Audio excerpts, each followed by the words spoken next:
Obrigada. Meu pessoal, cadê vocês? Cadê?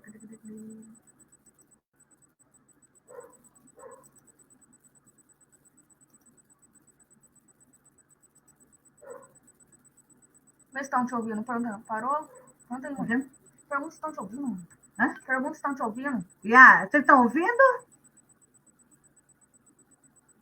Ninguém responde, filho. Não, a mulher falou que parou, calma. Mas aqui tá contando. Eu busquei ver se estão ouvindo. Não tem como você... Yara, tá ouvindo? Tô. Então vamos, acho que ela tá porque tá. Pode continuar, acho que a gente pode, porque tava dando 2 lives ao mesmo tempo. Quantas pessoas tem essa? O pessoal já migrou para essa? O Breno falou... Estão migrando. A Yara não tá na tela, calma. Um pouquinho, então. Quando pro Breno... Agora sim. Agora foi. Tá sim. Agora tá. Vamos esperar um pouquinho, nós estamos com 125, né? Agora está com 25, o pessoal está migrando. Quantos estão vendo a Yara? Pergunta se estão vendo a Yara. Pergunta se estão vendo a Yara. Vocês estão vendo a Yara? Ela já está na tela. Obrigada, Breno. Alô, Breno. Quem é Breno? Não sei, comentou. Breno é um professor amigo meu. Filha, como é que faz? Você não pode comentar, mãe. Pode começar? Pode. Ô, mãe, ô, B. Oi. Ô, Betânia.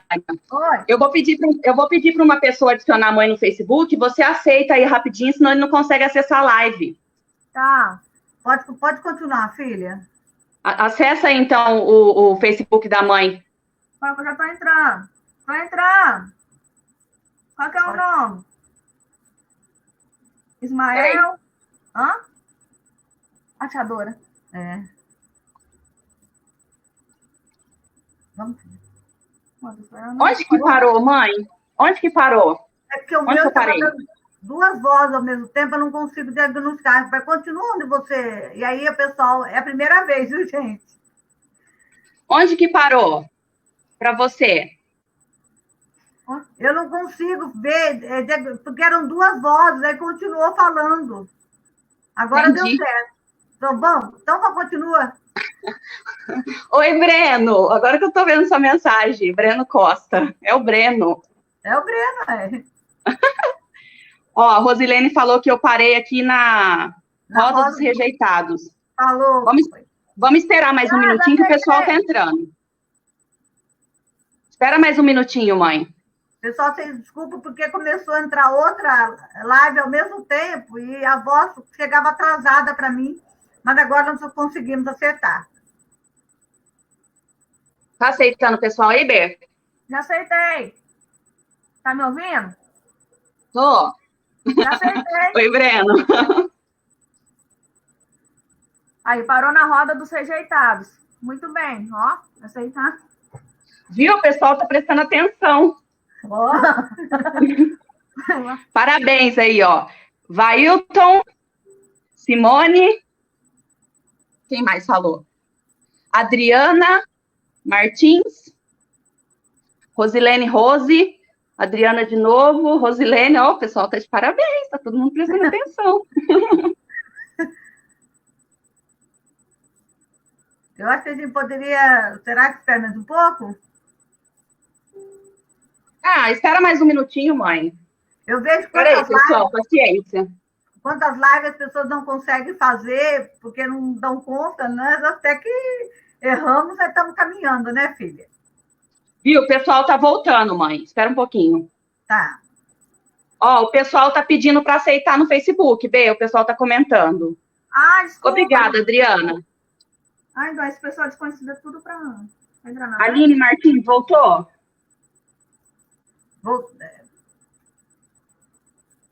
Tô aceitando todo mundo. Daqui a pouco a mãe vai ter 5 mil amigos no Facebook. Desculpa sua. Eu tô com 4.800 e pouco, faltou só pouco. Ó, vamos então? Vamos. Agora ó, então vamos lá. Voltando aqui. A gente fez uma retrospectiva, né, desde a Idade Média, e a gente passou pela questão do feminicídio, a gente passou pela questão de como a igreja passou a ver a questão da infância, né? Aí a gente falou sobre a Roda dos Expostos, que muita gente está comentando aí que conhece também como Roda dos Rejeitados, que é isso mesmo. Fora da foto, filha. Ó, Rosilene, aceita a gente.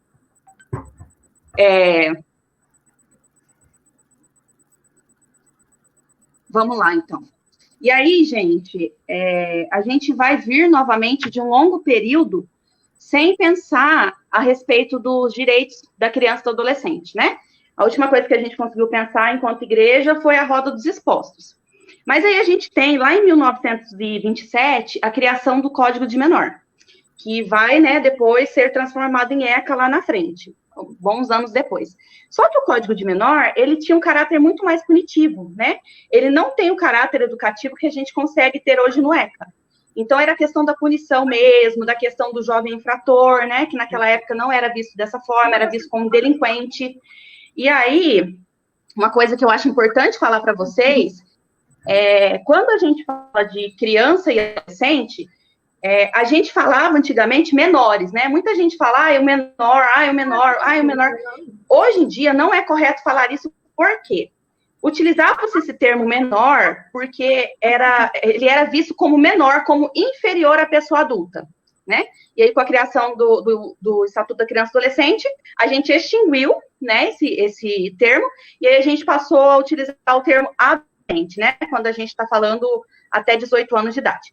Então, a gente tem aí a criação do Código de Menores, que pelo menos, querendo ou não, né, era uma forma de se começar a ver a infância, mesmo que de uma forma errada, né, como a gente vê hoje.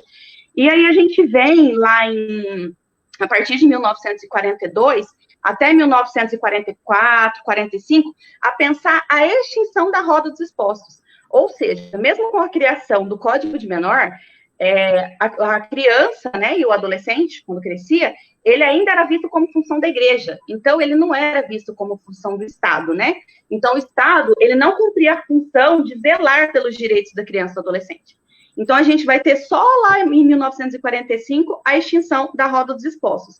Por quê? Porque começou-se, então, a pensar a noção dos direitos da criança e do adolescente.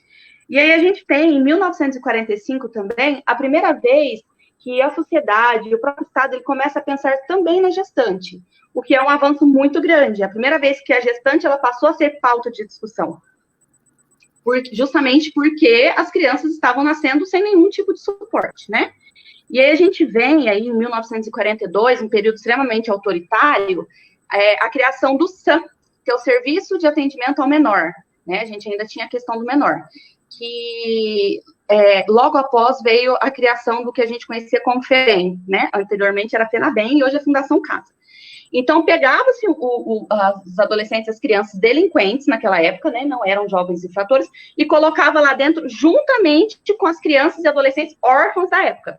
Então, misturava tudo, não tinha nenhum tipo de política pública, não tinha nenhum tipo de separação, todo mundo junto, um caráter totalmente coercitivo, violento, em que as crianças, elas não tinham, e os adolescentes não tinham direito à voz, não tinham direito a serem ouvidos, né? Então, assim, apesar dos pequenos avanços, né, ainda precisava se fazer mais, precisava se pensar mais para que a gente conseguisse ver a criança e o adolescente da forma como a gente vê hoje, né? Apesar de que a gente ainda tem que ter muitos avanços e tudo mais. E aí a gente vem, né, em 1964 aí, com o golpe, e aí a gente tem a criação da FUNABEM, né, que virou FEBEM depois, e é exatamente isso que eu estou falando, era depósito de adolescentes que cometeram um ato infracional. Então, não tinha nenhum caráter, né, de a gente pensar o adolescente uma forma de reinseri-lo na sociedade, né, de trabalhar, de educar, de trazer a perspectiva do direito mesmo. Então, eles saíam muito piores do que eles entraram, nada muito diferente das penitenciárias de hoje em dia, mas enfim, né, naquela época não se pensava nada nesse sentido. E aí a gente caminha, né, na FUNABEM, na FEBEM, até a gente começar a pensar o processo de redemocratização do país. Então, a gente ficou todos esses anos sem pensar na noção dos direitos de crianças e adolescentes. E aí a gente tem nesse período aí, principalmente a partir de 82, 83, a gente começa a pensar a sociedade com mais cautela, né, a criança e o adolescente. Então, a gente começa a perceber que, na verdade, eles deveriam ser vistos como pessoas em condições de desenvolvimento, né? Que é na infância, que é na adolescente, que a pessoa ela vai formar seu caráter, né? E que ela precisa ser vista de forma integral. Então, a gente tem aí, né, inclusive, depois de toda essa luta, né, de toda essa luta travada aí pela sociedade, pelos defensores dos direitos da criança e do adolescente,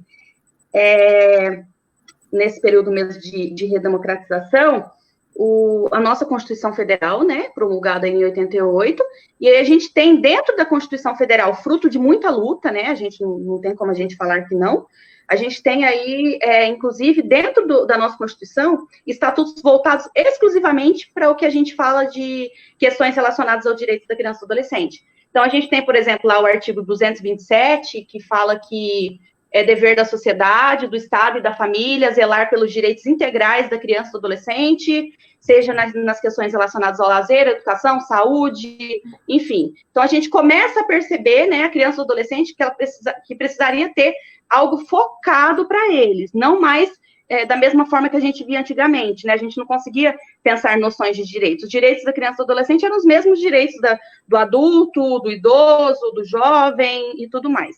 Tá me ouvindo, mamãe? Estou ouvindo, do Jorge, vai, bora. Só para eu saber aí se tá... eu não estou conseguindo acompanhar os comentários, tem muitos comentários, mas se tiver alguma dúvida, depois vocês mandem, tá? Eu estou finalizando aqui para minha mãe entrar. Não, pode ir.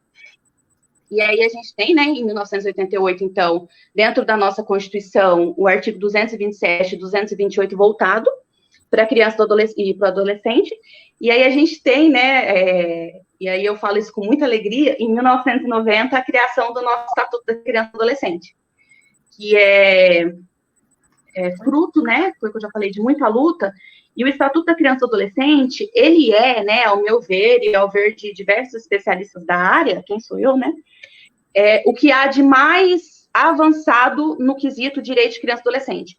Então, o nosso ECA, né, o nosso estatuto, no mundo inteiro, ele é o mais avançado, porque a gente consegue atender integralmente essa criança. A gente tem a criação do Sistema Nacional de Direitos, né, da criança e adolescente, direitos efetivos e tudo mais.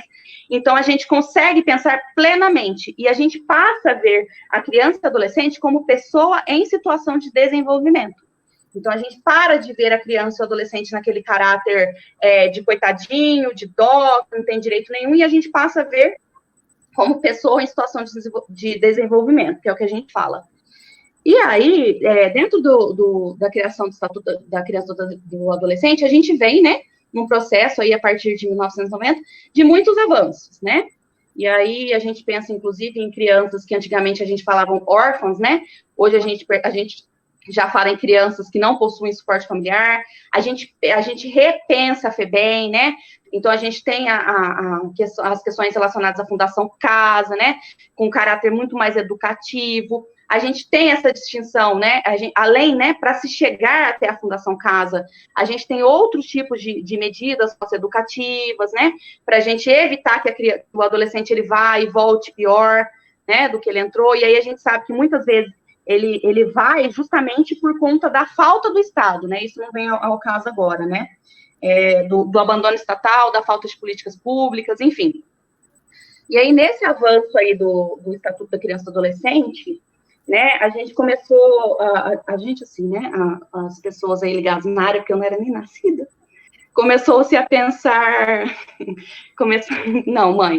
começou-se a pensar a questão da violência, né, porque as crianças e adolescentes, elas estavam sofrendo muita violência, né, e aí eu não entro só na questão da violência física, né, eu entro na questão da violência psicológica também, porque por mais que a sociedade, né, por mais que tenha sido criado o Estatuto da Criança e do Adolescente, a sociedade, ela precisava avançar nas questões relacionadas ao pensamento, a como vai ver, né, a lei a gente tem, a lei, ela é maravilhosa, mas ela precisa ser colocada em prática, e aí a gente está falando de uma sociedade, infelizmente, que não consegue, né, identificar, não consegue ver os direitos como uma forma boa, digamos assim, né? A gente ouve muita gente aí equivocadamente falando que o ECA é para defender bandido, muita gente defendendo a redução da maioridade penal, né? Então, vence nesse processo aí. Então, a gente tem uma sociedade que ela precisa mesmo avançar para que a gente consiga olhar essa criança, esse adolescente com mais cautela e com mais cuidado. E aí, a gente está falando dessa questão aí da violência, então, o que a gente tem agora? Ah, minha irmã, Yara, fala a verdade, você era nascida assim, eu não era nascida, eu nasci em 98. Então, o que acontece? O que acontece? Ou-se a ver essa questão a se olhar com mais cuidado, com mais cautela, para essa questão da violência. E aí, o que acontece? Por se ter muitas violências, né, voltadas para criança e adolescente, começou-se aí a partir dos anos 2008, 2009, a pensar-se uma lei voltada, né, para a violência. E aí a gente tem a criação, lá em 2014, né, que é recente, né, eu fiz o meu TCC na área da violência em 2012. Então, assim, a violência, ela já era vista de uma forma muito complexa, né? Mas aí a gente tem, em 2014, a criação da lei que a gente é conhecida como Lei da Palmada, né? Que depois ficou conhecida como Lei Menino Bernardo, né? Da violência, não sei se vocês sabem, que a criança Bernardo sofria dentro de casa por parte do pai, do padrasto, e ele veio a falecer em decorrência de negligências, em decorrência de violências. E os vizinhos sabiam de tudo, os vizinhos não denunciavam, e aí, né, não foi só por conta dele, mas aí por conta de todo o histórico, a gente começou a pensar, né, e teve-se a criação da Lei Menino Bernardo. E aí a gente tem também na América Latina, né, grande parte dos países aqui da América Latina já se pensando as questões voltadas à violência da criança e adolescente, e tem, sim, 52 países pelo mundo também leis voltadas para uma criação que seja livre de qualquer tipo de violência. E aí, agora que a gente entra dentro do nosso tema, né, eu fiz essa abordagem aí só para a gente conseguir se situar. Então, a gente tem aí a criação da Lei Menino Bernardo, que ela diferentemente do que as pessoas pensam, ela tem um caráter extremamente educativo, ela não tem um caráter punitivo, né? Então, o Datafolha fez uma pesquisa em 2015, se eu não me engano, com a população, para saber o que a população achava da criação da Lei Menino Bernardo. E aí, mais de 50% da população foi contra a criação, porque achava que ia passar a mão na cabeça de criança, né? Então, assim, aí entra dentro da questão que eu acabei de falar aí, de que a nossa sociedade, ela precisa avançar, né, no quesito, quando a gente fala de criança e adolescente.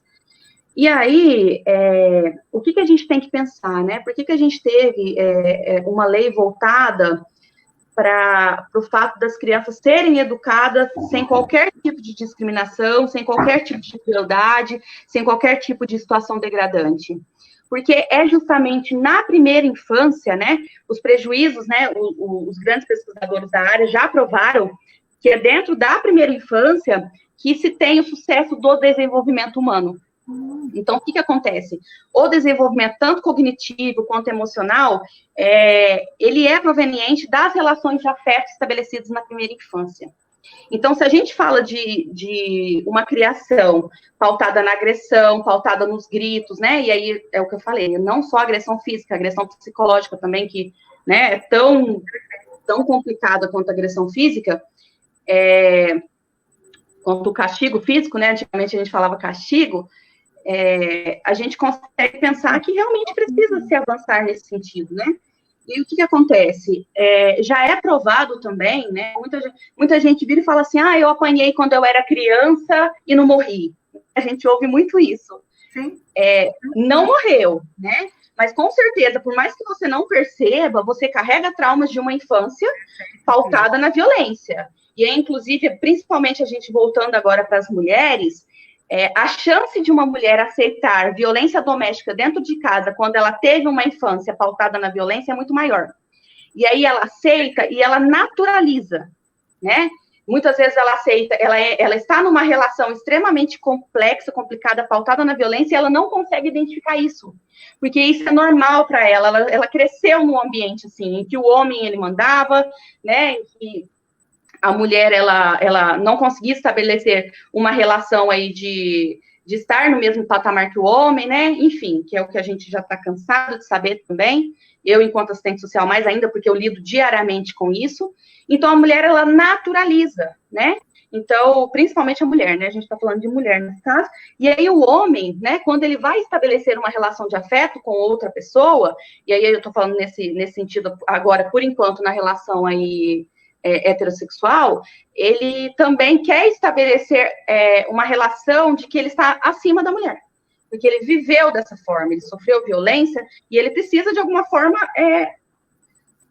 passar para frente tudo que ele aprendeu. E isso também é muito, muito complicado, e por isso que eu falo que a gente tem que ter uma mudança cultural mesmo na sociedade, né, para a gente pensar a questão aí do tratamento cruel, do tratamento degradante, né, da gente entender que não é só uma palmadinha, né, não é só um chinelinho na bunda, isso traz questões muito mais complexas, questões psicológicas muito mais complexas, né, e entender, assim, só para finalizar, que a lei Menino Bernardo, ela não é para passar a mão em cabeça de criança e adolescente, né, ela tem um caráter educativo.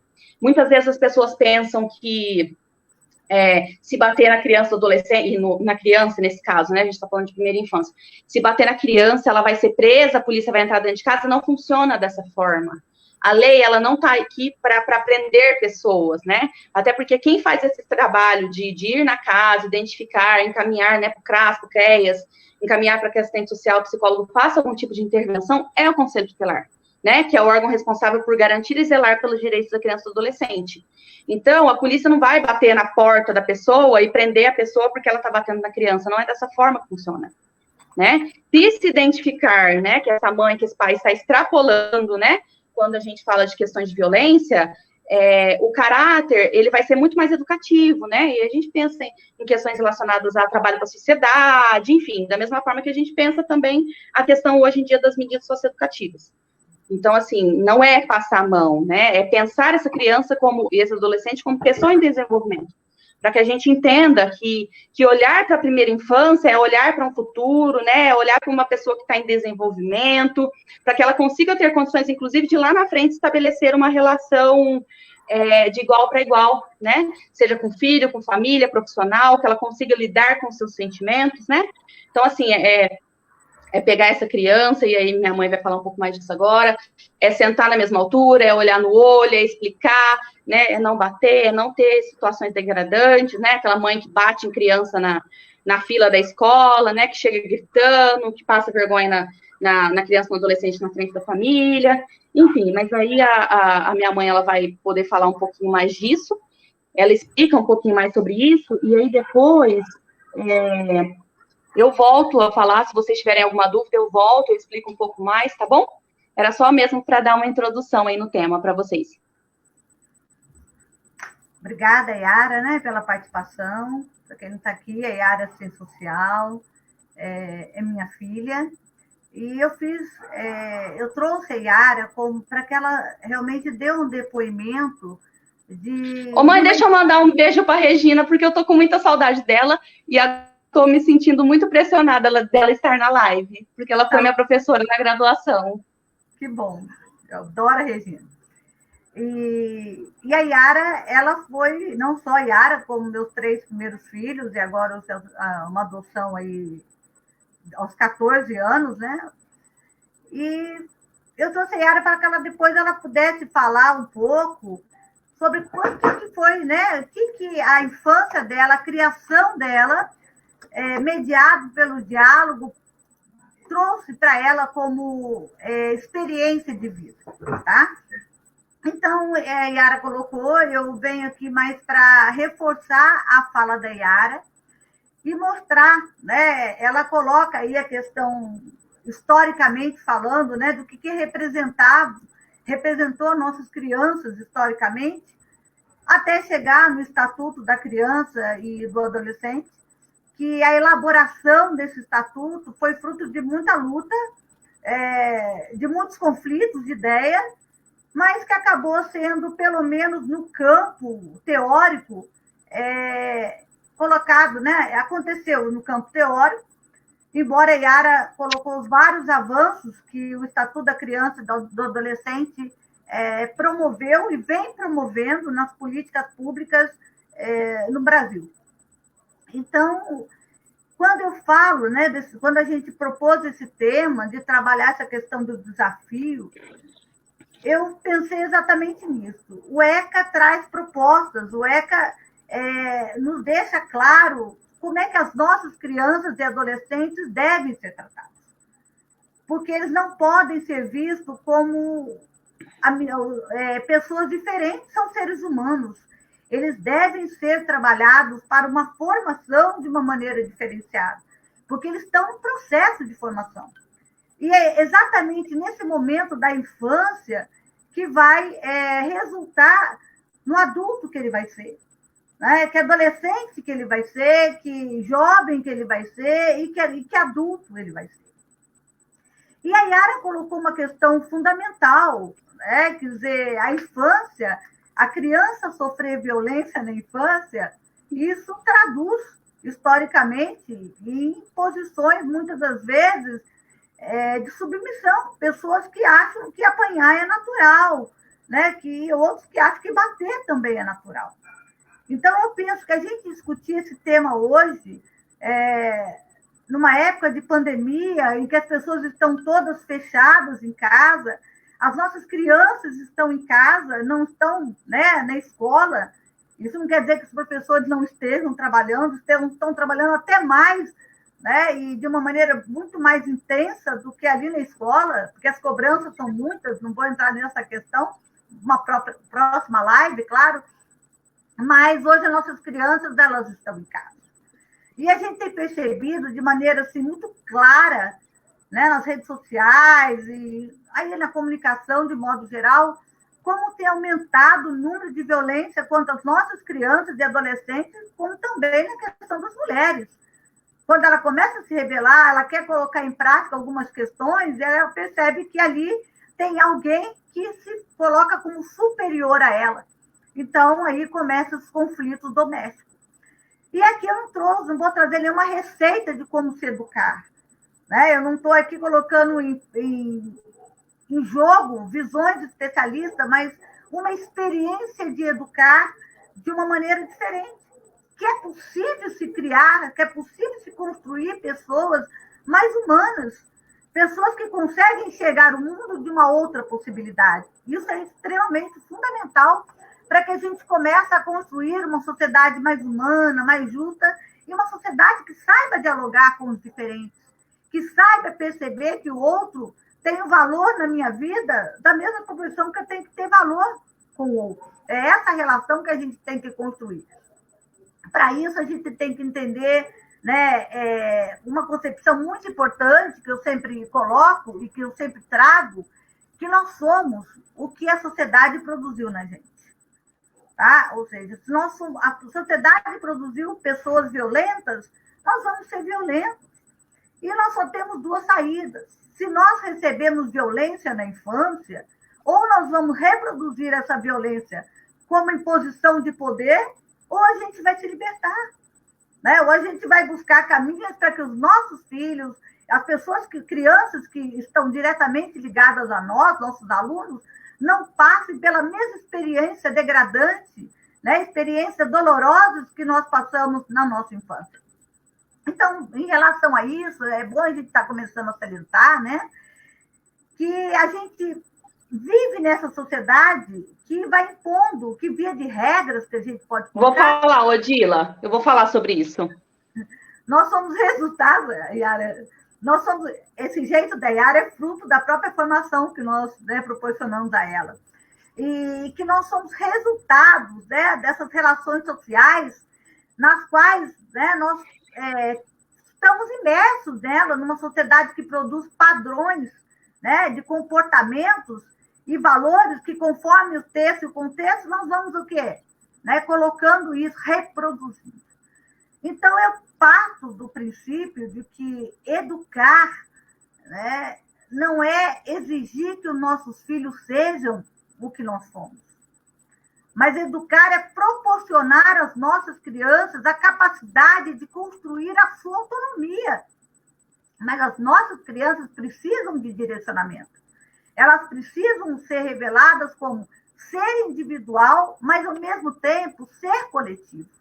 Um ser que precisa ser, é aí que está o papel da família, né? De educar para os valores, educar para a ética.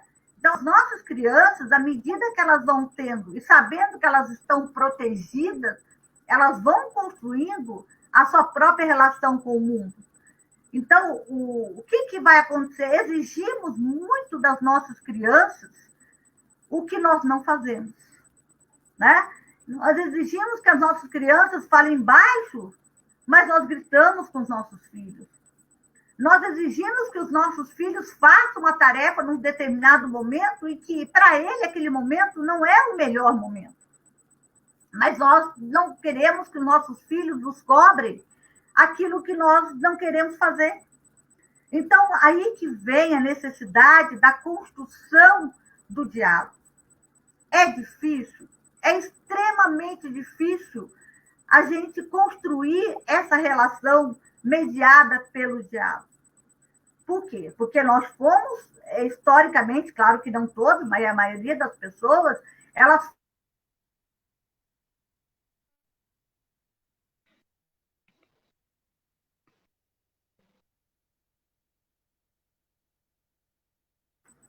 voltando.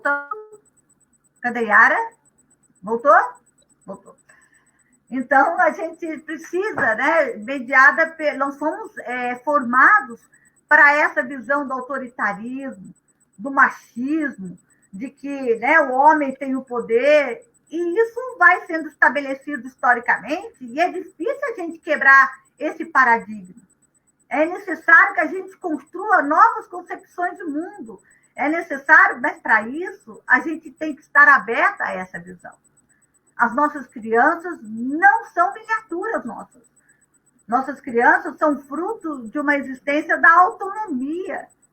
Então, dialogar com nossos filhos é dar a eles a possibilidade de expandir no imaginário, expandir nessa relação, nas relações que vão mediando o outro, mostrando para eles que falar a verdade é importante. E que, ao falar a verdade e a gente perceber que ali existe algo que precisa ser discutido, os pais têm que discutir sim. Nós não estamos falando aqui que nós temos que deixar os nossos filhos fazerem o que eles querem. Não é isso só, né? Mas fazer aquilo que é correto para ele e para o outro. E aí isso compete a quem? Aos pais. E aí, quando a família fala, a família, né? Claro, né? O contexto todo. A família, até porque nós sabemos, era muito bem aí, colocou, né? Nem todas as crianças são criadas pelos pais. Mas ela precisa, e muitas das vezes, nem pela família, né, Yara? Porque muitas das crianças estão sendo aí formadas dentro dos abrigos, né? Como casas-lares, como nós chamamos, né? Mas é isso que a gente precisa. E como é que nós vamos fazer isso se nós não fomos preparados para isso? Aí é o grande problema que se coloca, né? E a divergência, e a gente vê, hoje eu estava lendo um texto, como criar os nossos filhos pela palmada.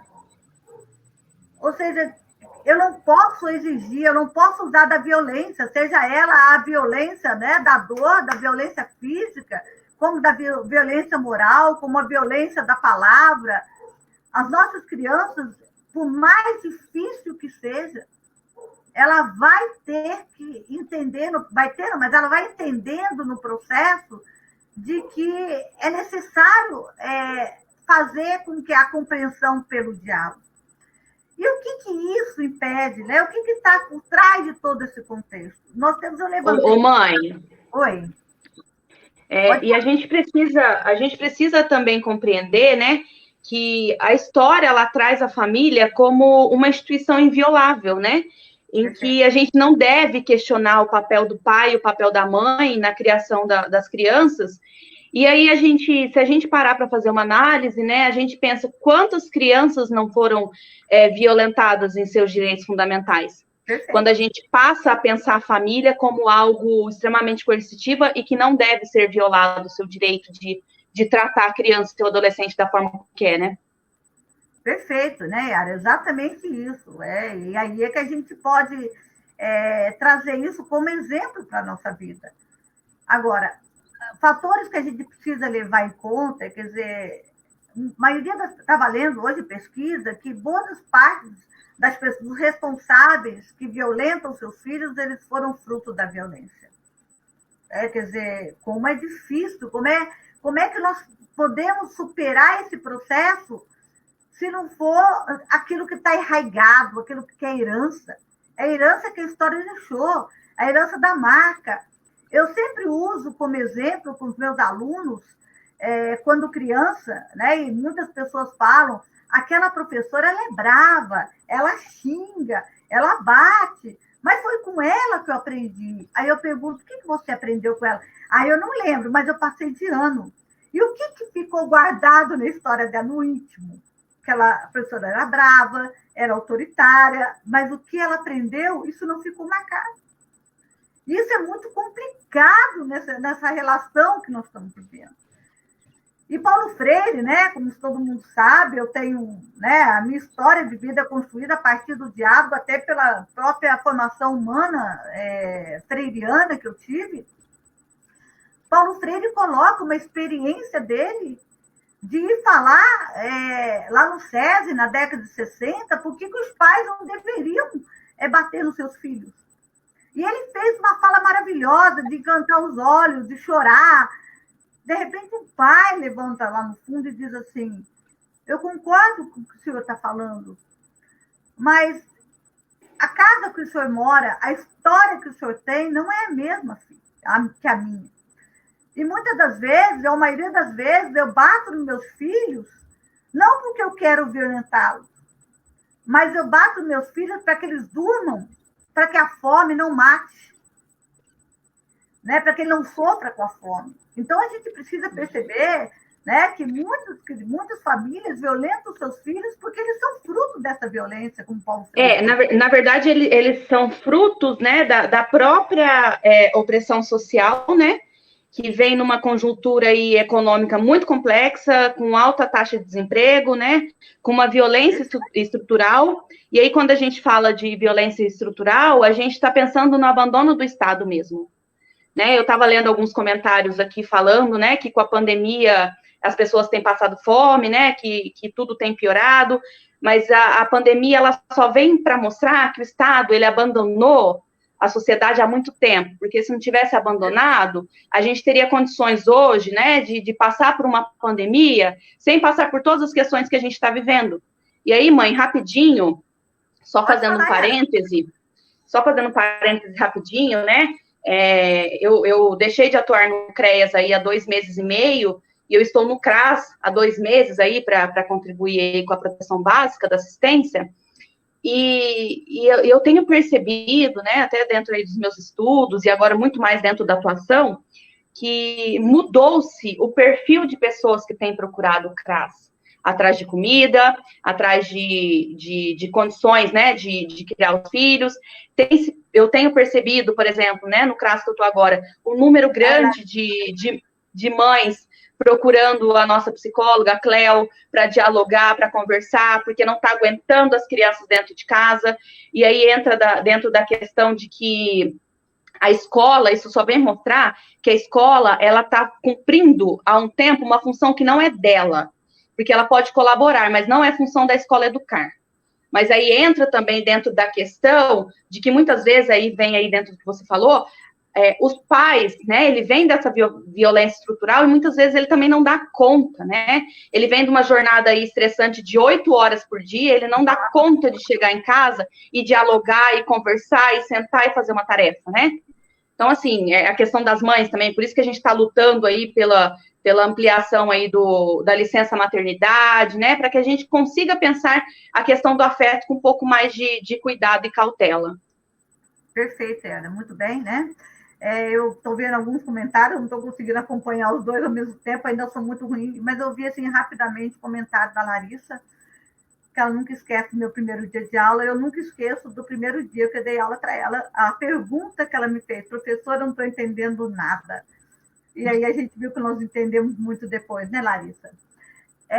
Então, Larissa Petterman. Petterman, exatamente. É ela, né? Oi, Larissa. Ela. E tem várias aqui, eu só consegui ver agora, estou vendo lá, a Marisa, a Rosimeire Souza, né? Todos os meus alunos. Eu estou conseguindo acompanhar um pouquinho agora. Agora só tem mulher nessa live, cadê o Breno? O Breno sumiu? É verdade, Yara, precisa procurar. Então, a Yara... Cadê os homens? Colocou aí, né, essa questão da jornada estressante dos pais, né, da família, de modo geral, de quem é responsável pela criação de nossas crianças e adolescentes. E isso impede, né, e muitas das vezes, que essas pessoas consigam, ou porque não querem, ou porque não tem formação para isso, ou porque não conseguem aliar o tempo de trabalho com o tempo de criação de seus filhos. E aí a Yara colocou muito bem, eu como educadora, Vanderlei Pedrosa, agora eu consegui ver. Valor, Vanderlei, Bianca. O Vanderlei é assistente social. Sim. Oi, Vanderlei. Tinha que ser assistente social para estar aqui, né? Ai, que vergonha. Então, essa dupla, tripla jornada de trabalho, travou, gente? Tá normal aí? E algumas famílias não conseguem lidar com essa realidade, né, dessa tripla jornada, e aí a Yara colocou uma questão muito interessante, que eu, como educadora, sempre coloco, querendo ou não, os professores acabam, de uma forma ou de outra, sendo responsáveis por essa formação, né? Né, querendo ou não, também porque nós estamos falando de seres humanos, os professores têm um papel fundamental. Se essas crianças sofrem violências em casa, os professores têm a capacidade, muitas das vezes, de transformar a violência, né, em tomada de consciência, mostrando a elas que elas não podem ser violentadas de maneira nenhuma. Não é só nossas crianças. Qualquer tipo de violência, né, qualquer tipo de ação que minimiza o outro, ela tem que ser combatida, tá? E aí a Yara falou essa questão, o que muitas das vezes impede, né, que o diálogo que é de fato desafio para uma prática de diálogo na formação das nossas crianças. E aí depois a Yara vai falar um pouquinho da experiência dela, como é que foi, está sendo até hoje, né? Porque ela já está aí beirando os 30, mas é minha criança até hoje. Essa formação, o que a formação pelo diálogo resultou na própria formação dela, na escolha da profissão dela. Oi, Ivanilda, eu já te respondo, viu? Que a Ivanilda já perguntou 2 vezes, já eu respondo ela. Tá ok, né? Não sei quem é, mas oi, Ivanilda. Isso vai mudar pós-pandemia? Ivanilda, eu já acho que isso me lembra, hein, Yara? Então, a primeira questão que a gente coloca e que precisa mudar, né, é que a questão da falta de tempo tem que ser... O tempo é prioritário. Aquela visão, a mãe fica meia hora, mas que vale a qualidade, mas também vale a quantidade do tempo que nós ficamos com nossos filhos. Né? Porque se a gente souber lidar com isso, as nossas ausências, muitas das vezes, para o trabalho, as crianças vão compreender isso, porque elas sabem que quando os pais chegarem, aquele momento é deles, de diálogo, de discussão, de fazer com que as crianças falem seus sentimentos. A outra questão também importante, que foi muito presente na formação dos meus filhos, é a questão do toque. Os pais têm que conversar, têm que dialogar, né? A importância do contato físico com os nossos filhos, da brincadeira. Ô, mãe, é mais fácil você falar, né, da minha criação do que eu. Eu só faço assim ou assim. Não. E também, né, a questão da gente começar nesse diálogo a disciplinar. Disciplinar nossos filhos não é punir, né? Mas é libertar com responsabilidade. As nossas crianças precisam discernir, precisam ter alguém que colabore com elas para mostrar para elas quais os caminhos a seguir. Não direcionar, dizer assim, você faz isso, mas apontar para as crianças, né, quais as possibilidades que elas têm e mostrar as dificuldades e as facilidades de caminhar por ali. Eu lembro de uma experiência da Yara, ela devia ter uns 13, 14 anos, e ela querendo ir para a exposição, né? Para o show da exposição, fez birra, aquelas coisas da adolescência, e eu mostrei para a Yara essas possibilidades, o que isso, mas ela quis ir, né? E a mãe, claro, preocupada, e não demorou muito tempo, a Yara voltou. Né? Na verdade, eu sei que história que você está falando. Eu sei do que você está falando. Então, você tá. me dava aula, eu estava na 8ª série, e eu queria ir num show com o namorado que eu tinha na época, e você, ao invés de falar sim ou não, você fez uma votação na sala de aula para que os alunos levantassem as mãozinhas se eu deveria ir ou não. Um dos fatores, né? Só que eu era querida. Eu fui, porque todo mundo me ajudou. Todo mundo me ajudou. É verdade. E aí, gente, aí ela me tira do sério. Mesmo morando lá em Jaboticabal, eu aqui operava, ela me tira do sério. A gente tá brincando, né, gente, para a gente poder também. Essa é natural, né, meu da Yara, a gente tem nossas crises, nossas dificuldades, mas o brincar faz parte. Acho que é importante a gente mostrar isso também. Então, gente, eu coloco assim, eu deixei essa live até mais para a Yara, para que ela ficasse, né, pudesse colocar o seu ponto de vista, pudesse colocar as suas ações. Então, eu coloco aqui, né, essa questão voltando a essa questão de que disciplinar não é punir, tá? Eu penso que educar, ele tem que ter como base o respeito, né, a empatia, o exemplo, a gentileza, a promoção da autonomia. Muitas das vezes os nossos filhos, ou mesmo nossos alunos, gritam e a gente cala a boca, não precisa gritar, mas nós fazemos a ação de gritar. E nós precisamos entender que os nossos filhos aprendem pelos diálogos, os nossos netos, as crianças que estão próximos da gente, elas aprendem pelos exemplos. Então, como é que eu vou dizer às pessoas, às crianças, que elas não devem fazer isso, se elas estão recebendo... Um beijo, Bel. Obrigada por me emprestar sua casa. Então, pessoal, esse é o grande desafio. O maior desafio da gente educar as nossas crianças na época da pandemia é primeiro assumir se nós estamos preparados, né? Se nós estamos preparados e preparadas para assumir essa responsabilidade. Porque se nós queremos crianças responsáveis, crianças humanas, criança que respeita o outro, criança que tem a capacidade de discernir os seus desejos, crianças que têm uma visão crítica para o mundo, que saiba de fato escolher seus caminhos, nós adultos que temos que fazer esse direcionamento. Agora, é muito fácil quando existe esse direcionamento numa família que tem alimento, que tem a alegria, que tem o respeito. As coisas acontecem, as coisas fluem. Outra questão é você até ter essa vontade numa família onde falta tudo. Falta alimento, falta o carinho, falta aconchego, falta empatia.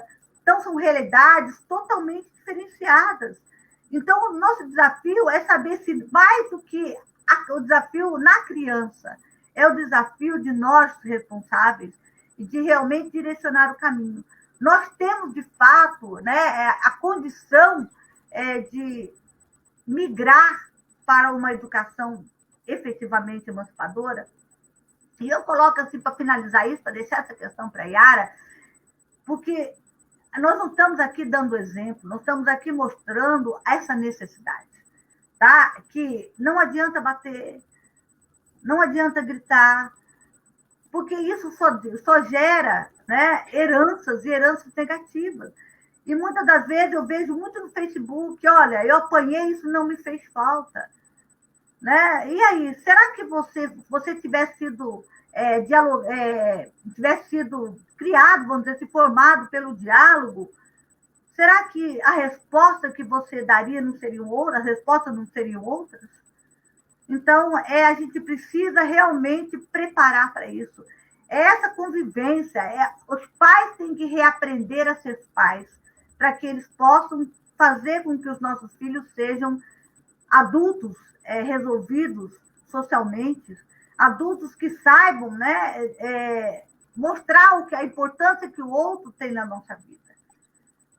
Então, desafiar para uma educação, para o diálogo, é, antes de tudo, desafiar-nos para que a gente repense a nossa prática e coloque os nossos filhos, as pessoas que estão diretamente, né, ligadas a nós, a nossa responsabilidade, que eles comecem a entender e comecem a denunciar, sim, qualquer tipo de violência, porque toda a violência fere, né, a humanidade, fere o sujeito.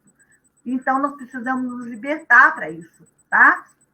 E aí, só para me fechar, eu sempre deixo da questão da cultura. Isso é cultura, mas as culturas, os modelos, né, de cultura têm que ser modificados. E isso compete para nós não precisamos ficar engessados numa cultura machista, né, numa cultura que não veja o outro, uma cultura até hoje retomando aí, fascista mesmo, preconceituosa. Nós precisamos mudar essa página, custe o que custar. Eu sempre coloco que, mesmo estando dentro de casa, mesmo é aí que a gente precisa mostrar para os nossos filhos que eles têm o direito, né? Que eles têm também os seus deveres. E aí compete essa visão de sensibilizar os nossos filhos para ser diferente. E mais do que isso, nós, responsáveis pelas nossas crianças, nós temos que aprender com elas. Nós também temos que entender que nossas crianças também têm direito à voz e vez. É nesse diálogo entre o escutar e ouvir que nós vamos quebrando esses desafios. E aí eu coloco essa necessidade, é preciso que a gente passe dessa cultura autoritária e ancorada no medo, no pavor, para uma cultura de uma relação de convivência colaborativa. Nós precisamos colaborar com nossos filhos, na mesma medida que nós ensinamos os nossos filhos a colaborar conosco, tá? E esse é o desafio. O maior desafio é a gente reaprender, né, em novos paradigmas, reaprender a ser pessoas, reaprender a ser sujeitos. E a pandemia, nós vamos depois criar um debate aí rapidinho, mas eu queria agora passar para a Yara, para que ela fizesse, Yara, numa boa, sem brincadeira, tá? Que ela fizesse um depoimento do que é essa formação que eu, como mãe ou pai, né, e a própria vivência dela com a família, com os avós, com os tios, proporcionaram a ela, né, nessa formação. Aqui a Betânia está aqui do lado. Vamos lá, Yara? Vamos. Pessoal, já está dando um tempo bom aí de live, mais os 10 minutos da outra anterior, né? Então, eu já vou fazer uma fala bem rápida. E aí, quem quiser fazer perguntas, quiser começar a fazer agora, porque eu já me perdi aqui no monte de comentários, eu já não lembro de nada. Eu só queria comentar aqui sobre a Elaine Mello, que eu não sei quem é, que ela falou que também foi professora da filha dela, e que é muito difícil ser professora. Assim, minha professora, eu acho que não, né? Porque eu sou maravilhosa. Eu fui da professora. Sei que foi. Então, mamãe não teve trabalho. Teve só um pouco de trabalho comigo na escola, né? Só. Muito. Denise e Cristina, um beijo para você. Eu tô me sentindo blogueirinha aqui, mandando beijo para os outros. Não, blogueira. Vamos lá, né? Você bem... Pode falar. Não, pode falar. Tem um homem, mas acho que é mulher. Pode falar. Mãe, Bailton. Homem, enfim. É Bailton Mara Ruth. Então, eu quero saber se Bailton é homem ou é mulher. Ou, né, faz as possibilidades existentes aí. Vamos lá, pode continuar, ela responde. Tá. Eu tive, né, aí nos meus 22 anos de vida, né, porque agora eu tenho 23, 22. Eu tive uma formação, quase 30, né? Eu tive uma formação realmente, assim, muito humana, né? Muito humana, e aí eu não vou falar muito, porque senão minha mãe vai ficar se achando. Eu tô chorando. Arrepiei. Muito humana, né? Pautada muito no diálogo. Eu não tenho memórias, assim, da minha infância, do meu pai e da minha mãe brigando comigo e gritando, né? Muito pelo contrário. Eu tenho lembranças afetivas muito importantes, né? E isso vem aí dentro do que a gente conversou. Hoje, eu percebo que isso desencadeou, né, em um ser humano, eu, que não consigo falar alto com as pessoas, eu não consigo tratar as pessoas de forma diferente, né?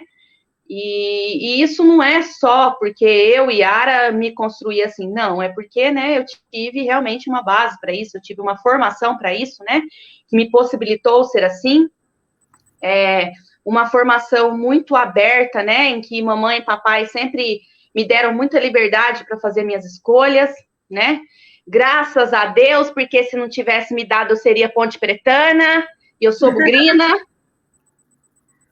Então, graças a Deus, eu pude escolher tudo na minha vida, sempre sabendo que as consequências, elas seriam minhas, né? E hoje eu tenho muito mais clareza, né?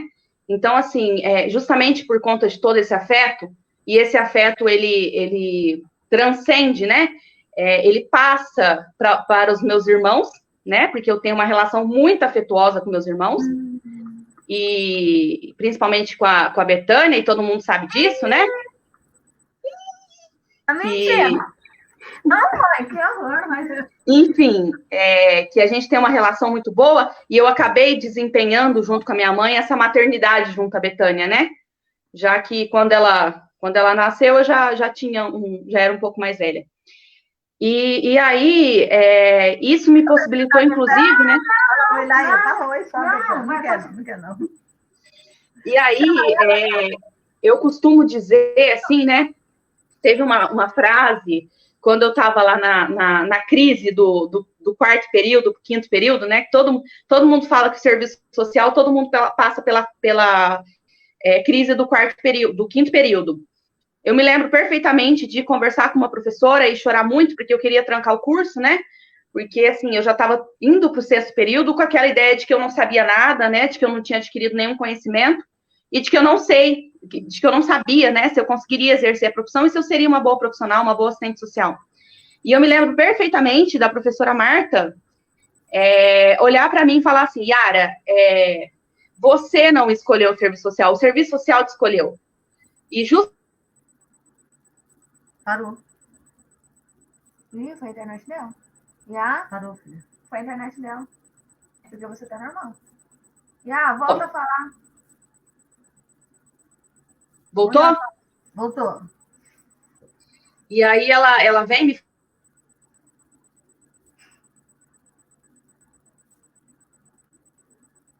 Travou de novo. Acho que é a internet dela. Yara? Porque você tá normal, você não travou, é só ela. Voltou? Voltou, não ia falar. Voltou. A conexão aqui ficou ruim. E aí, a minha professora me falou isso, e aí eu comecei a refletir sobre isso, e aí eu dei muito mais valor, né, que eu já dava a minha formação. E aí, justamente, depois que eu formei, eu vi a necessidade de atuar junto a crianças e adolescentes, e por mais que eu não fosse, né, a família, toda criança e adolescente, ele tem que ter, né, isso me dói muito falar sobre isso, né, já que eu trabalhei muitos anos em abrigo, sobre o direito de toda criança, de todo ser humano ter um suporte familiar, infelizmente não são todos que têm. Eu comecei a atuar justamente por conta disso, com criança e adolescente, para tentar, de alguma forma, ser o suporte que eles não tiveram, né? Para tentar, de alguma forma, passar essa formação humana que eu tive para eles, eu acredito para elas, né? E eu acredito que durante algum tempo eu consegui, né? E aí, por decisões, eu acabei optando em sair e hoje em dia eu atuo também na saúde, né? Eu atuo em hospital, o que não vem ao caso. Então, assim, Ângela, muito obrigada. É isso, assim, se alguém quiser fazer alguma pergunta, porque, assim, eu me perdi aqui nos comentários, tem muitos comentários, Sim. e eu não sei o que eu falo, eu não sei o que eu respondo primeiro, não sei se eu vou aleatoriamente aqui, escolho uma e respondo uma pergunta. Deixa eu só concluir uma questão aqui. Eu acho que assim, foi a nossa primeira live, né? Chegamos a 250 pessoas, e agora 237. Quer dizer, primeira live a gente está conseguindo. Eu acho que o tema realmente não somos nós, não, mas é o tema, né? Eu tenho muita preocupação, que as pessoas podem achar que tudo pode com as nossas crianças. Não é assim, tá? As nossas crianças, elas têm que entender que toda ação, né, ela tem uma reação que eu digo assim, né, que o erro tem consequências, que quem bate tem consequências, mas isso tudo, a criança ela tem que aprender. Por que eu coloco isso? Porque uma mãe que bate nos filhos, porque ela acha... Oi, Gabriel! Gabriel foi meu aluno, né? Em Campinas, há muito tempo, né, Gabriel? E aí, Gabe? Só um minutinho. E aí ela é minha maluca. Meio? Ela me deixa sem jeito, pai do céu. Aí o que acontece, né? Essa criança que apanha... Betânia, fica quieta. Ela vai achar que é natural bater na outra, né? Porque passou a ser isso, e não é.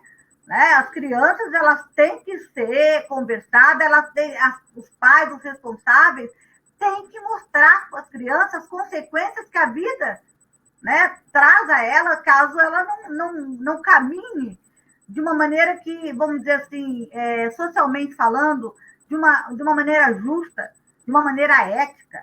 Então, nossas crianças, elas têm que ser trabalhadas para as consequências que a vida traz.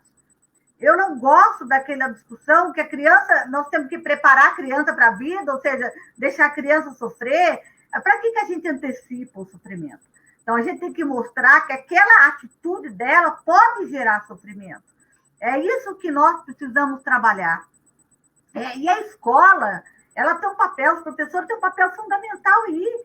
Eu sempre falo que os professores, muitas das vezes, é a conexão, né? É aquilo que a criança vive. Porque muitas das vezes a criança não fala em casa e os pais não percebem em casa, mas aquilo, né, que reproduz ali na escola e os professores com seus olhares clínicos, mas é por isso, mãe, entrando agora num ponto extremamente importante, né, que eu ia falar para finalizar, é por isso, aproveitando que tem muitos educadores aqui, que a gente tem que lutar, né? Inclusive, ontem teve uma lembrança minha aí de 4 anos atrás em Uberaba. A gente precisa lutar cada vez mais para que o projeto de lei seja colocado em prática, seja aceito, de assistentes sociais e psicólogos na escola. Porque o professor, ele consegue identificar algumas coisas, mas o profissional que possui essa capacidade de identificar dentro da família quais são os problemas que estão acontecendo, que desencadeiam a violência da criança na escola, é o assistente social juntamente com o psicólogo, nessa dupla aí psicossocial. Mas quando nós não temos, o professor tem um papel fundamental. É aí que vem esses profissionais, tanto psicólogo como assistente social, que dá o suporte e consegue fazer intervenção, né, nessa formação das nossas crianças, para não deixar com que o problema, de fato, seja mais amplo, mais abrangente, né? Só um minutinho, peraí. Só um minutinho, tem uma pergunta aqui.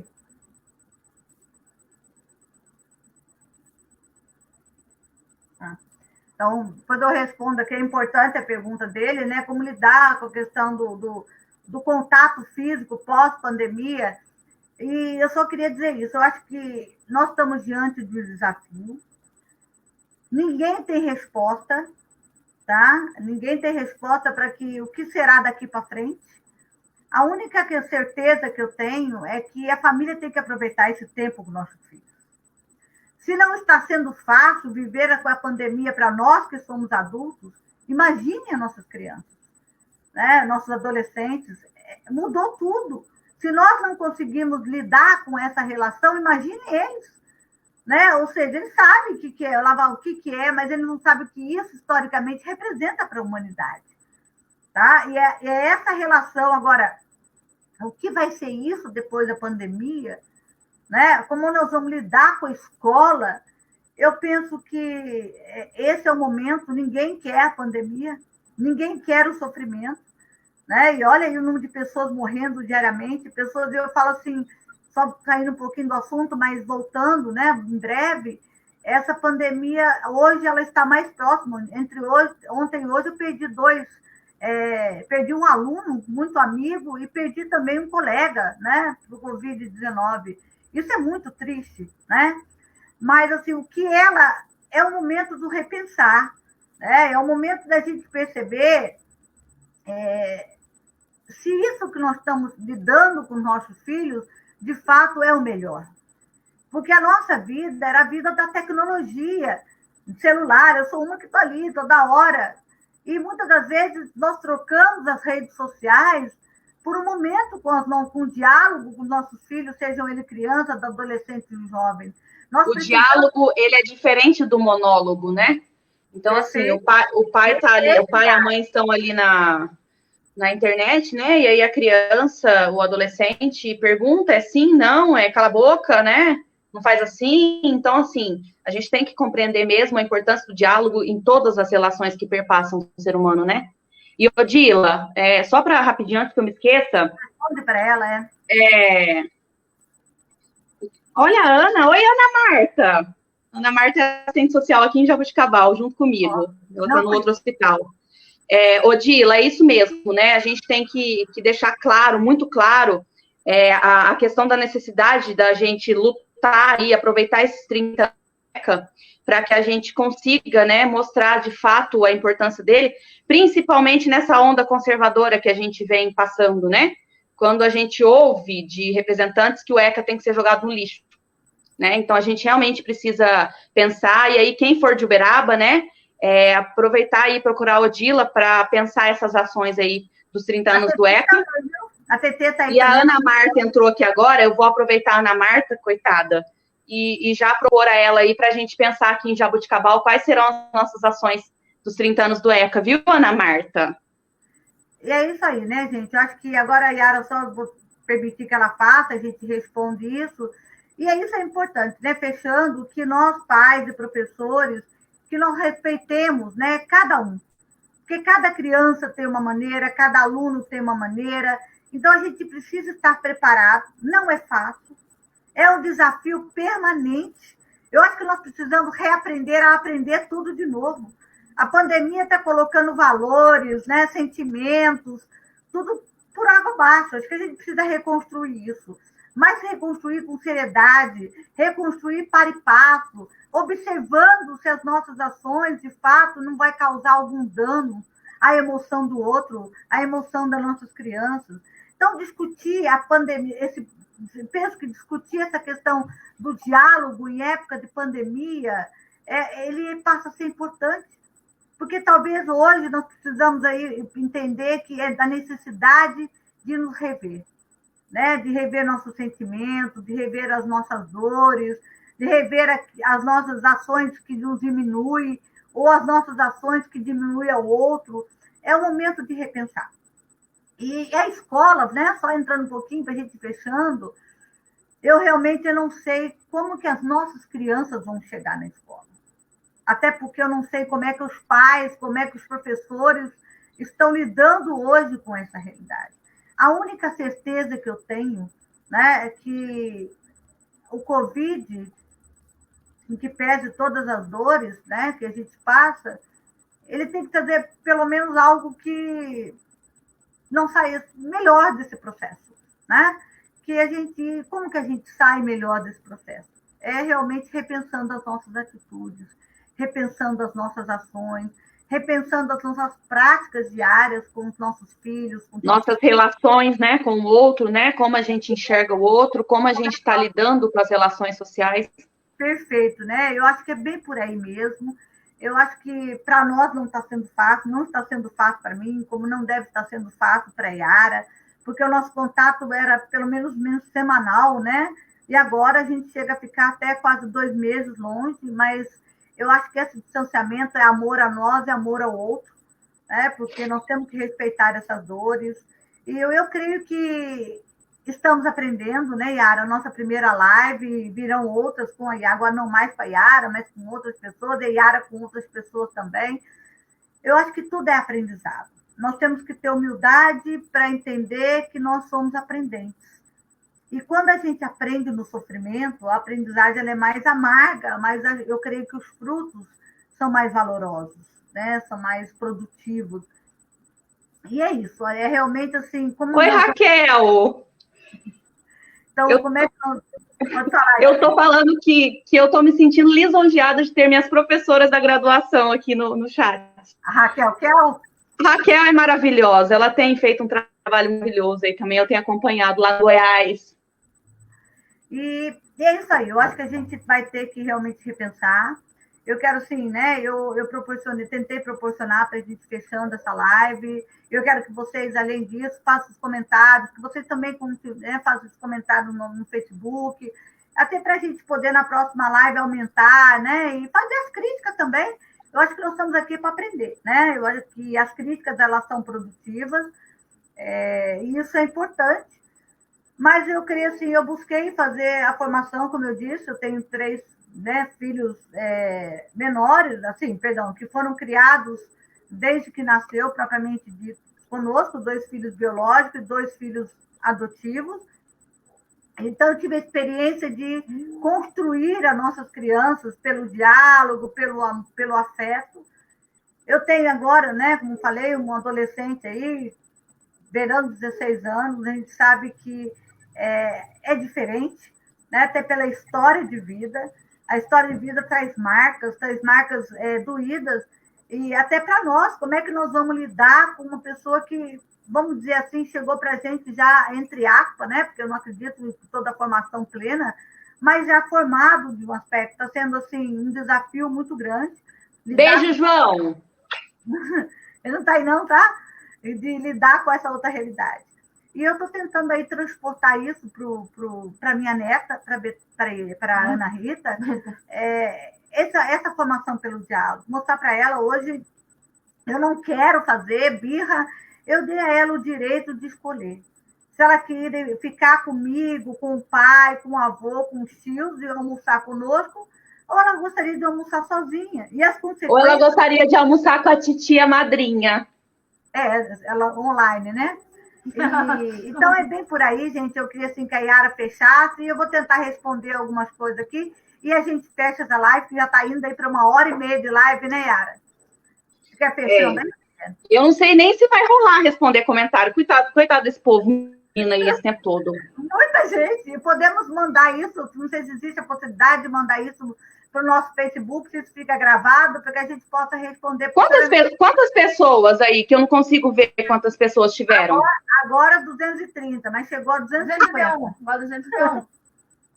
A primeira, hein? É a primeira. Você quer ir fechando, Yara? Tá. Ô, gente, depois vocês escolham aí algum tema, se vocês quiserem que a gente debata e faça alguma outra live aí, tá?